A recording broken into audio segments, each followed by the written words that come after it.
Hello, everybody, and welcome back to the Hallmark Guy Podcast. I'm Baptiste, the Hallmark Guy, and I'm back with a brand new episodes where we're going to be talking about the Christmas Cup. It premiered Sunday, November 30th, 2025 at 6/5 Central on the Hallmark Channel as part of Merry Thanksgiving weekend, and it was the first movie of the Sunday double feature. It starred Rhiannon Fish and Ben Rosenbaum in his first Hallmark leading role. According to IMDb, he had a role in It Was Always You with, at the time, future wife Erin Krakow.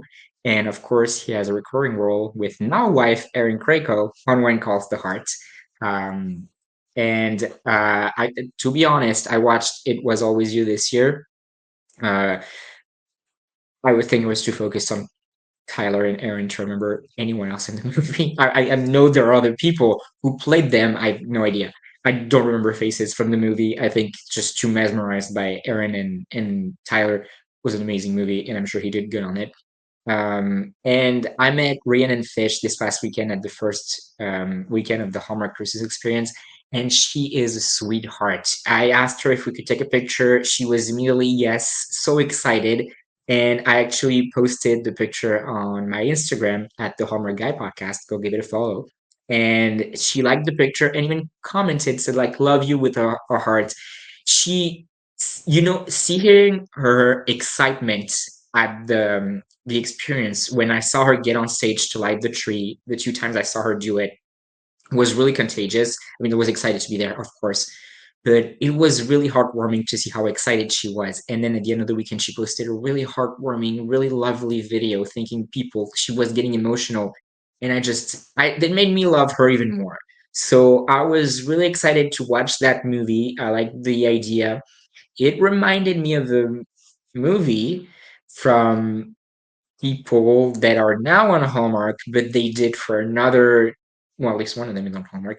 They did for another channel a few years ago that does Christmas movies, and like they kind of have that Christmas cop.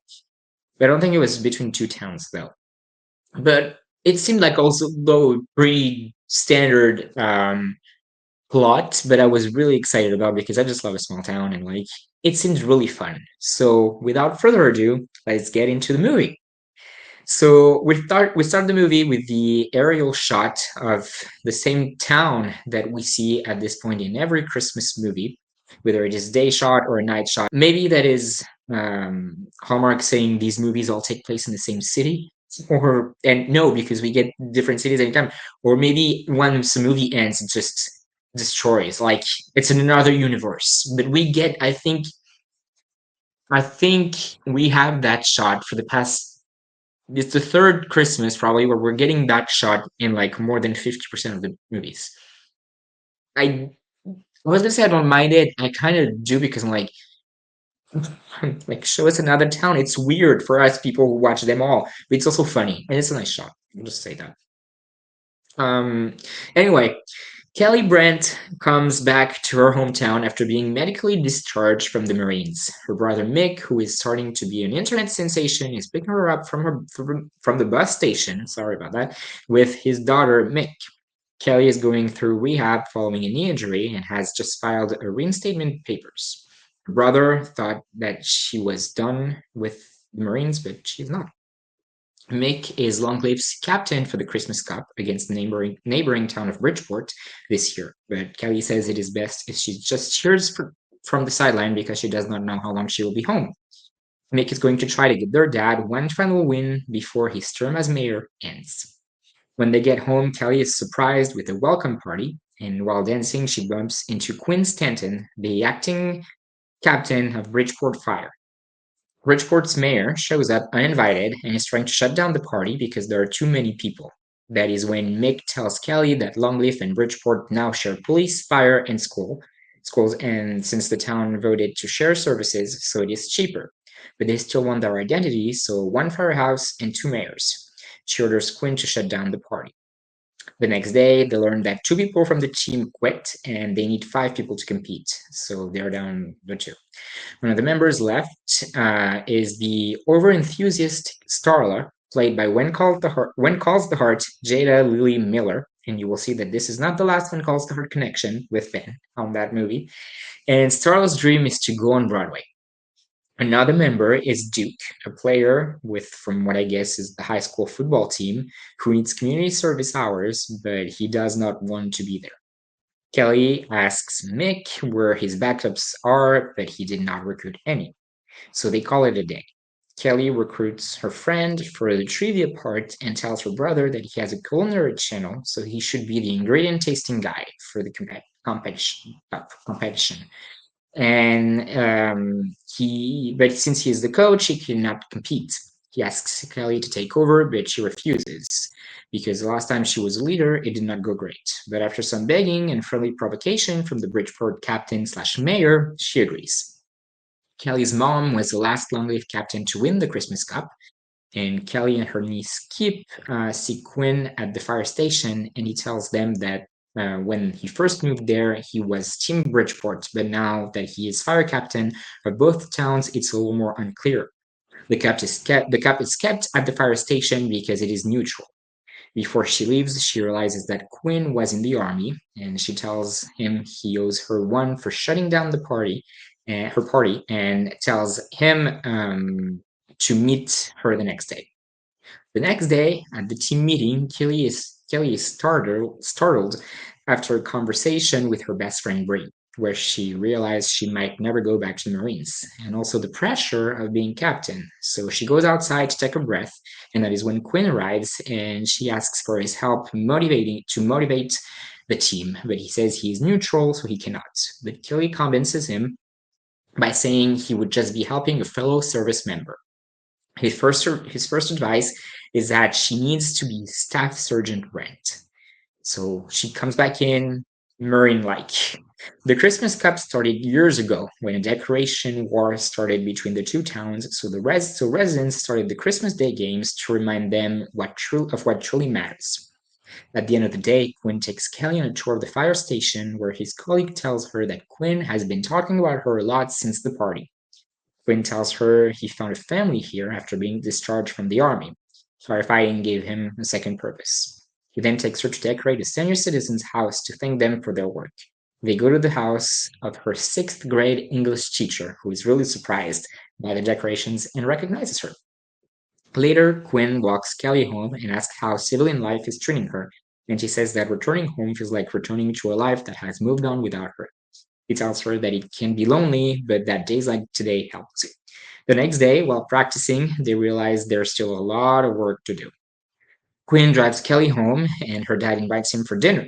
Kelly gets a phone call before dinner, and they denied her re-enlistment. But they offered her a contract in Hawaii to head strategy development, but she would need to leave by January 1st. After dinner, Kelly goes outside and Quinn joins her and tells her that he tells him that she was not expecting that news, but it is hard to say no. She is cold, so he gives her his jacket. She knew she would probably leave again, but wishes it did not have to be so soon because it gets harder on everybody. He tells her she's pretty special and will be missed. He invites her to wrap up gifts for the toy giveaway the next day. She said she'd love to for the kids, and he tells her he does it for the kids and dresses up as Santa every year on Christmas Eve. Before he leaves, she wants to give him his jacket back, but he tells her to keep it. And it's a really cute moment. While she's ready to go, she gets ready to go on what she insists is not a date. Her dad tells her that her mom feels more present when she is here because her mom died, and when she's here, it feels like she's more. Her memory and her presence, they feel her more, and that it will be tough to say goodbye to her again. Kelly gets to the fire station with a present for Quinn to thank him for all of his help. He uses a plain sweater to replace all the Christmas ones he wears. He tries it on, and she tells him he's very handsome, and it's a very nice moment between the two of them. Kelly realizes that it is just them, and it starts to snow, and Kelly says that she likes to think that falling snow is heaven's way of kissing the earth. Quinn says he likes it, and they almost kiss before getting interrupted by the crew coming back from call. Kelly says she wants to remember tonight exactly how it was, so she decides to leave. On her way out, she gets a phone call asking her to report on Christmas Day. She had misunderstood it was not January 1st. The contract starts on New Year's Day, but there is a training and travel. The next day, Quinn, who is arriving with flowers at the practice, hears her talk about it to Bree. And when Bree asks her about Quinn, she says that they just met. He is a stranger, a friend. That is it. Quinn is disappointed and leaves. On his way out, he gets a text from Bridgeport's mayor asking to meet. She tells him she's under a lot of pressure to make sure that the town will win again, and that they need a new captain or she will have to forfeit the game. He tells her that too many people count on the game, and she tells him that she would ask him to be the captain, but his girlfriend is the captain of the other team. He tells her that there is nothing going on between him and Kelly and that it was a mistake. She tells him that being captain of the winning team could mend his broken heart. He says he cannot, but after she threatens to forfeit, he accepts. We get another When Calls the Heart cameo with Andrea Brooks, who asks Bree who the captain is, and she says they have not figured it out yet. Kelly decides to talk to the team and tells them how proud she is of them, and they say it is because of her. Tells them she's leaving the next day and that her mission was to create a team strong enough to take on Bridgeport, and they are ready. They are all disappointed. Back at home, Kelly cannot get herself to pack and does not know what she wants anymore. She has always wanted to be a Marine, but being home made her realize how much she has missed. Gray asks her again about Quinn, and she admits she likes him, but doesn't know how he feels about her, so Bree tells her to ask him. At the station, we get another When Calls the Heart cameo with Pascal Hutton playing a Rosie, a TV reporter interviewing Santa. And then we get Kevin Smith, who shows up as an old acquaintance of Pascal, and they basically fall in love. It's the whole banter between them, like, wow, I haven't seen you in a long time. Like, do you want to go get coffee? All that. And she's all flustered, and that's fun. Kelly gets there while Quinn is playing Sarah for the kids, so she waits in line. And when it is finally her turn, she tells him, since you're not answering my calls or my text, I came here to tell you how I feel. They get to talk in private. He tells her he knows how she feels, he heard everything, and she was very clear. She tells him she didn't mean it and that she just was not ready to admit how she felt. He cuts her off and tells her she does not owe him an explanation since he is practically a stranger. She tells him she said that because it is how she has always lived, chasing her purpose and putting everything else on hold. He gets it because that was him, but he changed because sometimes your purpose finds you, and sometimes it is a thing you did not expect that changed everything. But you need to stick around long enough to see it. Quinn has to go back to Santa Beauty and wishes her good luck in Hawaii and to tell the team that he's sorry. The team, minus Quinn, prepared a bon voyage party for Callie and tell her they support her. She tells them that when she first got there, her only wish was to go back to the field as fast as possible, but it has changed. She does not want to think with her head anymore, but with her heart. She has found her purpose there, and she is staying. It's the day of the cup, and her family gives her mom's whistle to be the captain. At the contest, Ben arrives and is surprised to see Kelly there, and she's surprised that he is the other team's captain. He goes to see her, and he tells her he thought she would be on the plane, and she thought he did not take sides, so plans changed. He tells her she does not understand, and she agrees. He wishes her good luck, and she says they don't need it. Bridgeport wins the caroling contest as well as the eggnog chug. Longleaf wins the light detangling and the trivia challenge, and then Bridgeport wins the taste off. It is 30-20, and the snowball fight is left and worth 15 points. In the end, it is Kip versus Bridgeport's mayor's daughter, left standing, and Kip is about to win, but drops her snowball because she wants to win fair, and the girl dropped her shield, so she doesn't feel it will be fair to hit her. They decide to end the contest in a tie to celebrate both teams' efforts at the 50th Christmas Cup. But the mayor's daughter says Longleaf deserves to win, so they take home the cup. After the cup ceremony, Kelly is looking for Quinn. He finds her outside and congratulates her. She apologizes as he does he, um, and he asks her what's next for her, and does not know. She does not know, but for the first time, it is okay because she knows who she wants by her side. He asks if she has a guy in mind, and it is him. She is falling in love with him, and she has to stick around to find out what happens next. He says she should have said that sooner because he is on board. They promise each other to be on the same team and they kiss. She thanks him for helping her find her way back home and they kiss again. And that was the Christmas Cup.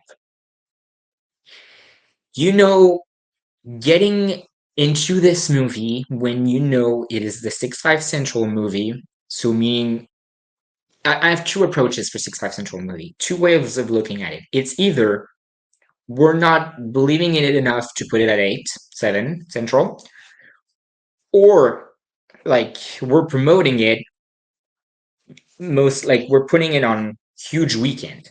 But at the same time, who will be? I'm not sure that many people are on the TV at 6 5 Central. Then like Central is so many people, and even six then at 8 7 Central. So I'm like, maybe it's we don't believe in it enough. That movie, I love that movie. It's an 8 p.m. love the movie for me. I thought Rhiannon Fish was amazing, and any more Ben Rosenbaum leading roles. It was his first one. I hope I've seen him say in an interview. I hope it opened the door to him getting more because he was great. He was great. He acted really well, and it was a great pairing. I was rooting for them. They were both really touching characters. I got really attached to them. I really felt for them, and the acting was great. The pairing was great. So yeah, Rhiannon Fish, of course, has become a Hallmark staple. And I mean, I thought Ben had joined When Calls the Heart later in the seasons. I'm I I got I learned about When Calls the Heart too late, where they had already a lot of episodes, and I would need to watch the whole show, like 13 seasons at this point. Well, season 13 is premiering in like a few weeks. Hopefully one day I will. But yeah, I mean, so Ben has been a Hallmark staple since when Calls the Heart premiered, 13 seasons ago now almost. But it's nice to see him getting rewarded and getting that leading role. And I really liked his performance. And I wasn't familiar with him because I said I'm not caught up on When Calls the Heart. And so it was kind of a first discovery for him for me, and I thought he was really good. Um, a few things I noted about the movie. So they share fire, like fire station, but during the party, the Bridgeport mayor asked to shut down a party that is in Longville. I agree that they share fire, but you share fire, but you have your jurisdiction in your city. That party is in Longleaf, in the Longleaf's mayor's house. You shouldn't have any power to say to shut down that party, but she does. One funny moment, again, also it was I think it was my first time watching a movie with Jada Lily Miller. I'm just checking right now if she has, because I have a doubt. I think she has been in another. She was in The Christmas Secret, and apparently she was in Christmas in Evergreen. Yeah, so no, it's not my first movie, but I really liked her. She's really talented. She was really funny. She wanted to be on Broadway, and the first time she thinks it's bad, then it gets better. But she's like, one of the funny things she says, like, once I can, I'm getting out of that one horse town. He's like, well, when you think about it, there's more than one horse in this town, especially if you count the farm. And she starts naming all the horses. That was really funny. One character says, if you can dream it, you can achieve it. And one of my favorite quotes ever is, if you can dream it, you can do it, from Walt Disney. And I'm like, they didn't get the rights for the full quote, or maybe it wasn't intentional. I don't know. When they are wrapping gifts and they almost kiss, I feel like the transition was a little weird. Well, just me. Her friend says that she needs a baker's burgers, and I don't know what that is. It is like a baker's dozen. If someone knows, you can tell me in the comments. I don't know what that is. I thought it was so great to have the cameos. I just love it when friends show up to support friends on Hallmark. The cameo with Pascal and Kevin, I it was fun, but it was like what is happening right now? But the only thing that made me realize is that I need more Pascal leading roles on Hallmark. She last time she was in the movie was like 3 years ago at this point, 2 years ago, with Ryan Pavey in the football movie Fourth Down in Love, which was a touchdown. See the that what I just said. I love that movie. I need her to make another movie. She had a cameo in with Kevin because apparently now they they just play husbands and wife in every movies together. But she had a cameo in another Hallmark movie with him where they played like fictional characters in I cannot find it on her IMD. Oh yeah, in Notes of Autumn. That's true. And I'm wrong. She had another leading role. That's true. It was in Hallmark Mystery in Nellie Knows Mysteries, which I loved. I just rewatched last fall. Hilarious. This was still fall, so hilarious. And there's another one coming up that they shot. I'm really excited for that one. And she had a cameo in The Wish Swap this year. But yeah, her last Hallmark Channel leading role was Fourth Down in Love in 2023. So and I just love her. So I'm just want more Pascal Harden on Hallmark Channel. And yeah, like going back to the cameos, it was nice to have Jada be a recurring character in the movie. To have kind of that one calls the hard connection, and then just the other ones popping up. I heard stories about filming about how Ben had a day off, but he just showed up to set to see the cameos. That just tells a lot about the whole Hallmark family, in my opinion. It just says a lot that they were showing up like to kind of welcome him to leading man of Hallmark, your first movie, welcome committee. Maybe they could have had Erin Krakow, I don't know. But I loved it.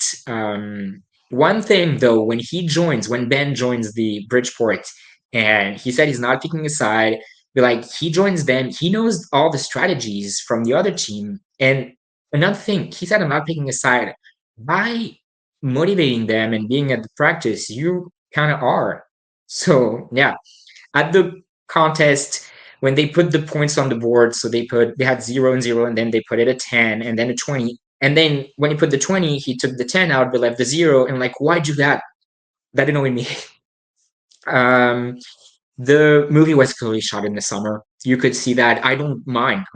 We know this. It's part of of the folklore of the fun. But it was clearly shot in the summer, and I've confirmation they shot in like the final weeks of June. So yeah, and one final thing, it had strong old Hallmark vibes. It lacked sometimes I'm like, we could have like a background music, not in the scene, but added over the scene. The the town cup and just I don't know the whole story, the production, it's strong Christmas vibes with the decorations. I love that. I'm always looking for that. I had Christmas in that one. But yeah, strong old Hallmark vibes. I felt like we were back a few years ago, and I just love that. And I love that movie. It is a movie that I will rewatch because I really enjoyed my time. And I think people at first, when you're like, well, 6 5 Central, and I'm like, well, it's a worthy, it's a really good 6 5 Central. Like a few years ago, we had our Christmas mural, and actually, a lot of the 6 5 Central movies are really good. So maybe I'm wrong about my perception of it, but I feel like it's a perception most people have. So people might come in like, oh, it's the early one. Well, it's a really good one. I had a really good time. Gave it a 4 out of 5. And right now on my list, we have 15 movies, and it's number 5. So right below A Granola for Christmas and Before Tidings for the season. So really enjoyed it. Really enjoyed that pairing. Want more of those two on Hallmark Channel. And yeah, that is it for the Christmas Cup. And just so you know, my 4th episode I'm recording back to back to back to back. I still have 3 movies from Merry Thanksgiving weekend to watch. We're approaching the weekend, so 2 more are coming. I'm spending the whole weekend at the Hallmark Christmas Experience. I'm gonna get it. I'm gonna do it. But yeah, 4th and final recording of the day. And thank you so much for watching. Don't forget to follow, like, give me tell me what you thought in the comments, and follow the Instagram at the Hallmark Guy Podcast. The link will be in the description below. And thank you so much for watching, and I will see you guys next time. Bye.